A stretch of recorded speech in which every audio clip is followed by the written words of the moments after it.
You're on. Hey, good morning, Bobcat Nation. It's me, Dr. Morales, for our Reading Aloud Hour. So a couple things before we get started today. We are going to visit our Washington Bobcat YouTube channel. Some of you subscribe to it, which is good. We're at 39. I swear we're higher yesterday. We lost a couple subscribers. Our goal is to get to 50 by the end of the week. If we get to 50 by the end of the week, maybe we can do like a dare, water bucket challenge, or just something kind of fun if we can get to that 50 subscribers by the end of the week. Also, I asked a question last time we met, which was, how do Bobcats get our name? Sorry, my dog's bothering me.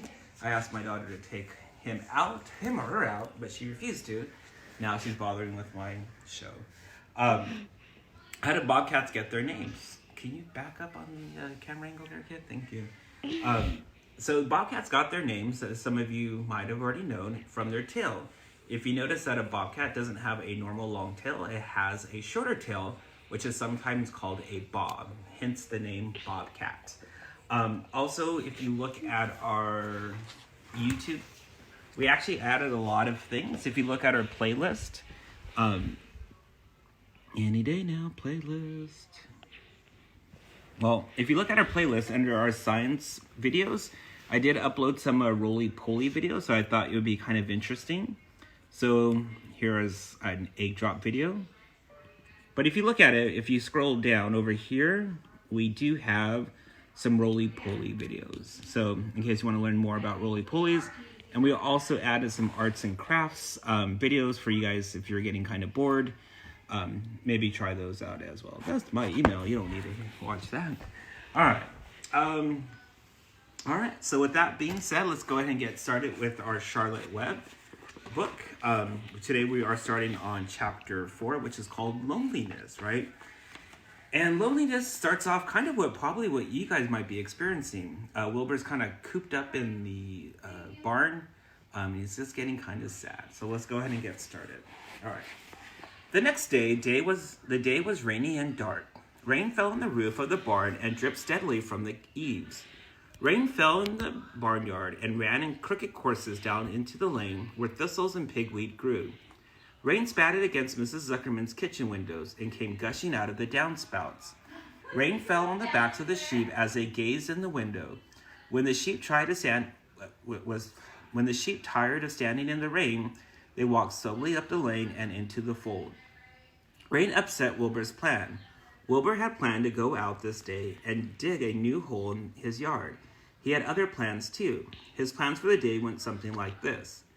Breakfast at 6:30. Skim milk, crusts, meddling bits of donuts, wheat cakes, and drops of maple syrup sticking to them. Potato skins, leftover custard pudding with raisins, and bits of shredded wheat. Breakfast would be finished at 7. From 7 to 8, Wilbur planned to have a talk with Templeton, the rat that lived under his trough. Talking with Templeton was not the most interesting occupation in the world, but it was better than nothing. So there might be a word you may not be familiar with the word occupation.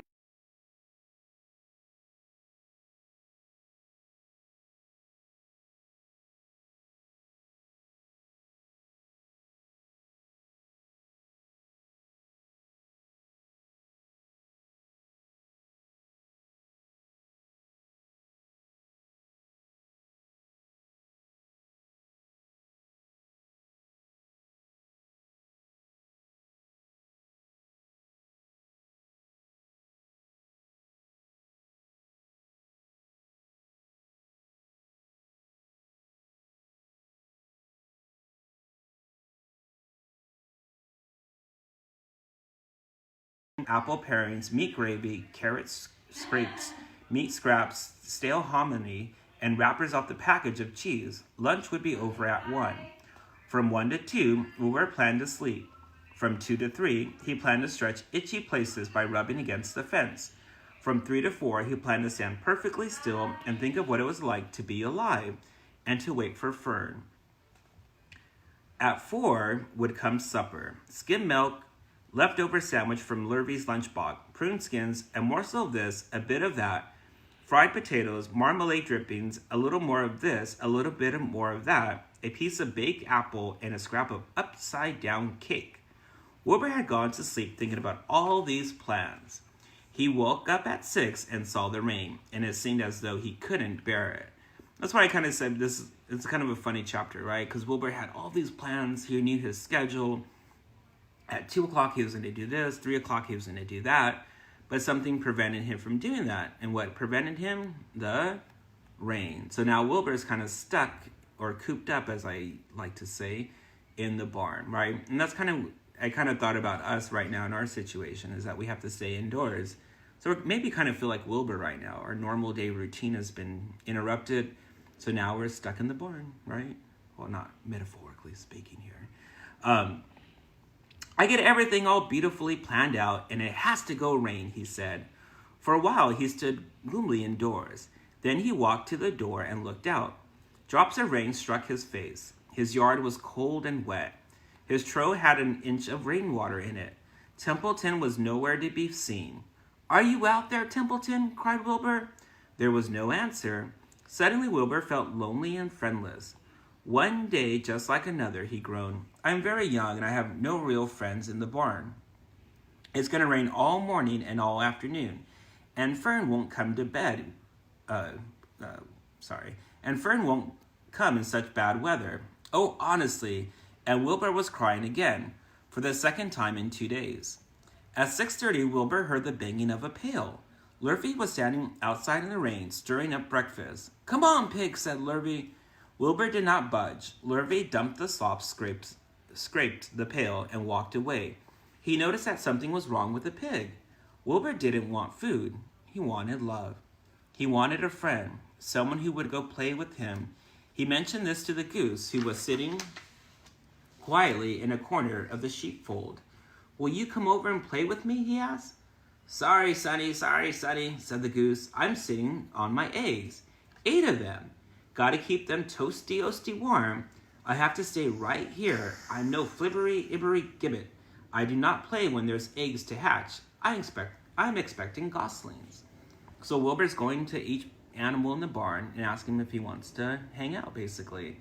And the goose says, "No, I can't," because she's laying on her eggs, right?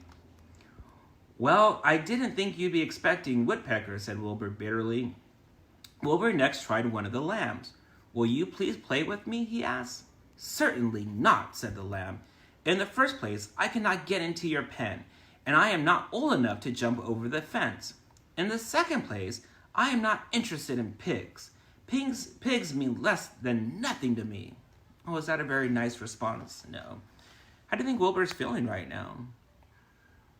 He's probably looking kind of sad, right? Feeling sad. He has no one to play with. Maybe the barn needs a buddy bench. "What do you mean, less than nothing?" replied Wilbur.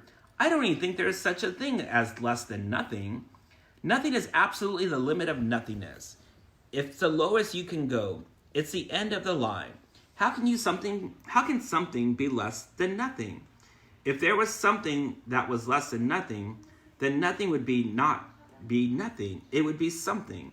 Even though it's just a very bit of something. But if nothing is nothing, then nothing has nothing, then it is less than it is." That's some philosophical insight from Wilbur, right? "Oh, be quiet," said the lamb. "Go play by yourself. I don't play with pigs." Sadly, Wilbur lay down and listened to the rain. Soon he saw the rat climbing down a slanting board that he used as a stairway. "Will you play with me, Templeton?" asked Wilbur. "Play?" said Templeton, twirling his whiskers. "Play? I hardly know the meaning of the word." "Well," said Wilbur, "it means to have fun, to frolic, to run and skip and make merry." Now, you might have not heard the word frolic before, but I'm going to read the sentence again. And if I read the sentence again, you're most likely going to understand what the word frolic means. "Well," said Wilbur, "it means to have fun, to frolic, to run and skip and make merry," right? So you think frolic is just, going, having a good time, right? With no responsibility, right? And I think I use that term a lot. You can go frolic in the sun, right?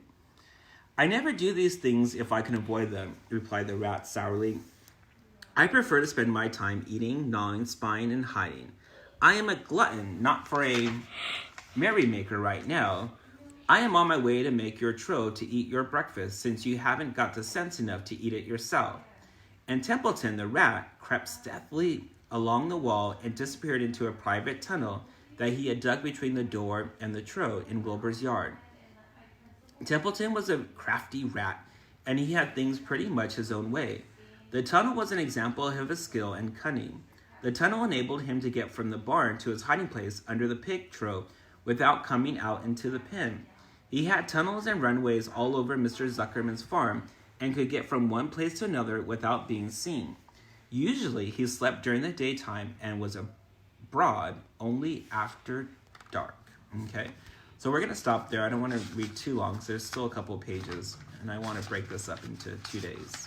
Okay, all right, so what's happening in the story? So the story is in the barn, right? Wilbur's kind of daydreaming about his schedule. He'll go from one activity to another, but all his dreams have been kind of interrupted because of the rain.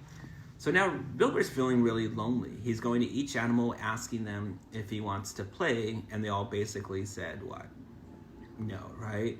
And I also think part of this too, when I always read Charlotte's Web, is that I always feel Wilbur gets sad because he doesn't have a sense of purpose. You think that he went to the goose, and the goose said, the goose had purpose. It was laying on her eggs to make sure that, her babies are born. The lamb, even though it didn't have a purpose, but it kind of knew its place. And I feel Wilbur is kind of in that situation where he doesn't know where he belongs.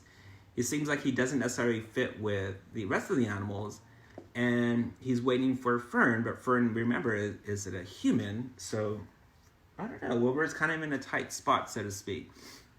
So we'll kind of continue reading on Thursday, but I do have a treat for you. So we're going to go back outside, and we're going to look at some plants that I grew and talk how they attract native insects, or native plants and native insects. So my house is an absolute mess. So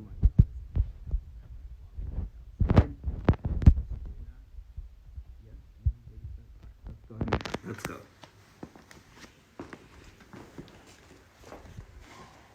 It's been covered.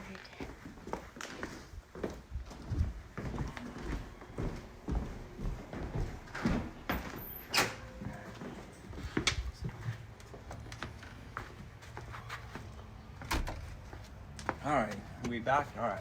So it's a beautiful day outside. Yesterday, I think the last time we came outside, we were talking about roly-polies, but I did want to show you something else. Dad, the camera's kind of weird. So wait. Because you probably broke it. What? I don't know. Oh. There it goes. Thank you. All right, so we're sorry we had a little issues there. All right. So now that it's officially springtime, I wanted to point out some plants. If you notice, there's a lot of butterflies here, because what we did, you can't see it now, but look over here. This is a plant. This is called, there's like tons of bees everywhere. And the funny thing is I've never been stung. Look, there's a butterfly right there. There's tons of them. But what we did is we planted these plants. Let's get them over here. You see. These are called milkweed. And this is what caterpillars will lay their cocoon on. And it's really, this is what butterflies basically eat. And if you notice, this is also called ground cover, but it's also, if you look at, there's tons of bees. And get it. All right. And so what we did is that we wanted to plant these plants that were native to California. It's because it really brought about all these different ecosystems that were part of California landscape. And it just brings a lot of wildlife to our yard. We'll see a lot of hummingbirds, and if you look over here, this is another native plant, and I forgot its name. I'm gonna have to figure it out next time. But if you look, there's butterflies everywhere.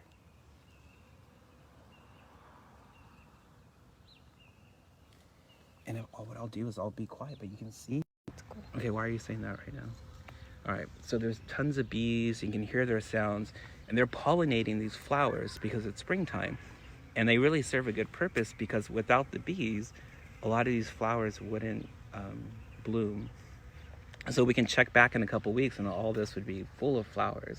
So these are bees, they're everywhere. They're busy at work.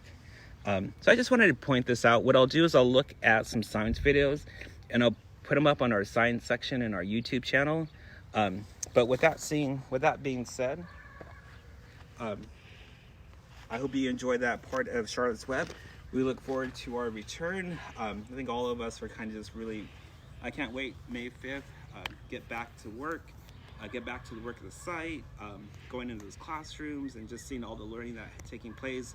Be safe out there. Make sure that you're participating in your Google Classrooms. If you ever need anything, please let myself know, Mr. Verdusco, Ms. Coca know. We're here to help you. We're here to support you. We miss you, and we will talk to you soon. All right, till Thursday, children.